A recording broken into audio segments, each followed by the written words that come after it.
Ya, gempa bumi dengan kekuatan 5,6 magnitudo mengguncang wilayah Kabupaten Cianjur, Jawa Barat siang tadi. Warga berhamburan keluar rumah dan sejumlah bangunan rusak.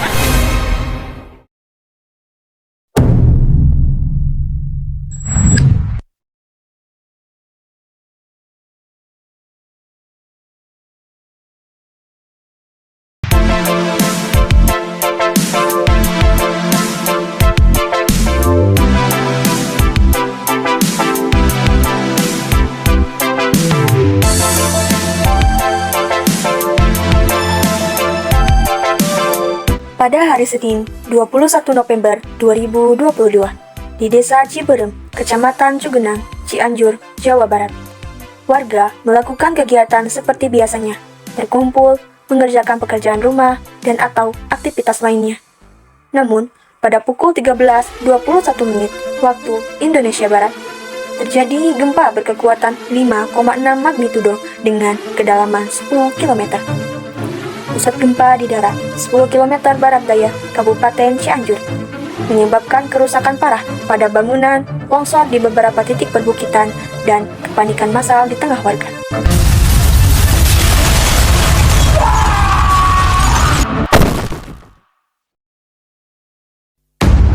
...635 korban jiwa terdampak dan 2.046 orang luka-luka. Adapun di RW 4 terdapat 5 korban.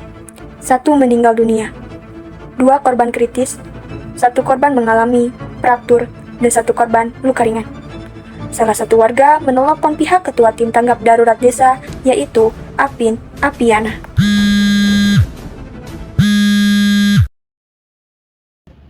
Halo? Halo Pak. Punten Bu, suaranya kurang jelas terdengar. Halo Pak, selamat sore. Apakah suara saya sudah terdengar jelas? Selamat sore. Ya, sudah. Bu, ini dari tim evakuasi bencana, ada yang bisa saya bantu? Ini Pak, di sini barusan terjadi gempa bumi. Di mana lokasinya, Bu? Di Desa Ciberem Pak, ini di depan posko. Korbannya di sana berapa orang, Bu? Ini Pak, saudara saya dan juga tetangga saya. Jumlahnya ada 5 korban. Ada yang patah tulang, luka-luka, sama ada yang hilang kesadaran Pak. Baik Bu, tim kami akan segera secepatnya.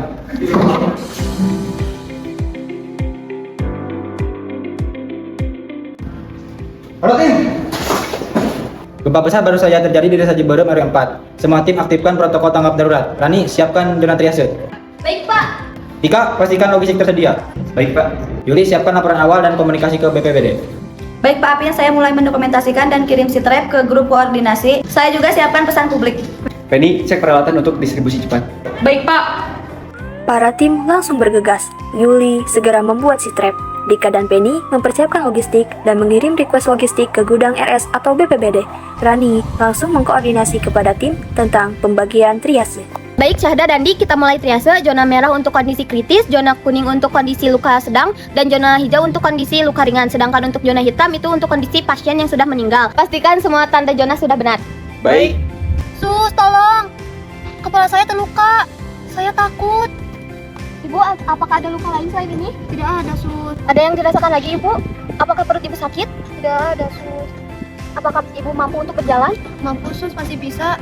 Baik, kalau seperti itu Ibu tenang dulu ya. Nanti kami akan bersihkan luka Ibu.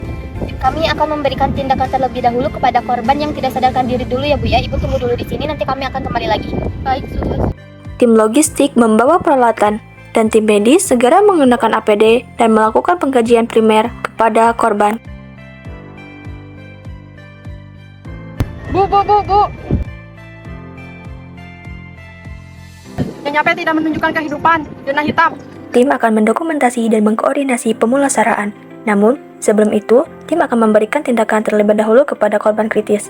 Tuan Jet mengalami henti napas, nadi karotis tidak teraba, kesadaran menurun, dan termasuk zona merah. Saya mau RJP sekarang, siapkan ampu bag. Tim medis melakukan tindakan RJP, 30 kompresi dada, dan 2 ventilasi. Setelah itu, terdapat respon pasien, dan pasien segera dirujuk ke rumah sakit terdekat. Tuan F mengalami syok akibat perdarahan aktif, hilang kesadaran, dan termasuk zona merah.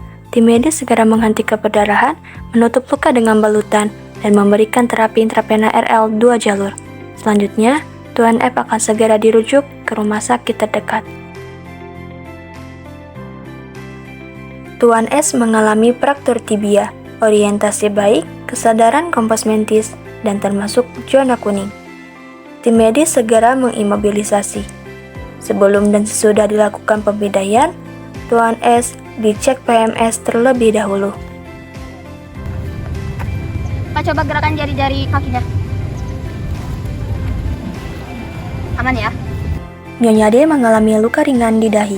Kesadaran kompos mentis bisa berjalan dan termasuk zona hijau.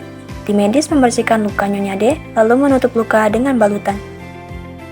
Setelah keadaan dinyatakan stabil dan seluruh korban tertangani sesuai prioritas triase, tim tanggap darurat berkumpul di posko lapangan untuk melakukan evaluasi akhir. Di bawah koordinasi APIR, setiap tim menyampaikan laporan singkat, medis, logistik, dan komunikasi. Dokumentasi korban sudah saya ambil, Sitrep dikirim ke BPBD dan Puskesmas. Saya juga update ke grup warga. Juli, pastikan informasi publik jelas dan tidak menimbulkan kepanikan. Baik Pak. Perhatian para warga, tolong tetap tenang. Tolong segera ke titik kumpul di lapangan RW. Tuan J berhasil merespons setelah dilakukan RJP. Kita akan melakukan rujukan menggunakan ambulans serta Tuan Aib juga siap dirujuk. Tim, kita evaluasi cepat. Triase berjalan baik, logistik responsif, komunikasi lancar. Tapi rujukan masih lambat. Kita perlu sistem transportasi darurat. Dia setuju kita butuh SOP rujukan dan koordinasi dengan fasilitas kesehatan terdekat. Saya usulkan penempatan logistik cadangan di titik-titik strategis. Terima kasih tim. Dari kerja tim menunjukkan kekuatan koordinasi. Kita belajar dari setiap langkah. Setiap detik sangat berarti, kolaborasi kita itu menyelamatkan nyawa. Dokumentasi lengkap siap untuk laporan akhir dan publikasi edukatif. Logistik siap untuk keadaan lanjut jika terjadi hal yang tidak diinginkan, tapi mudah-mudahan tidak terjadi gempa susulan. Amin. Amin.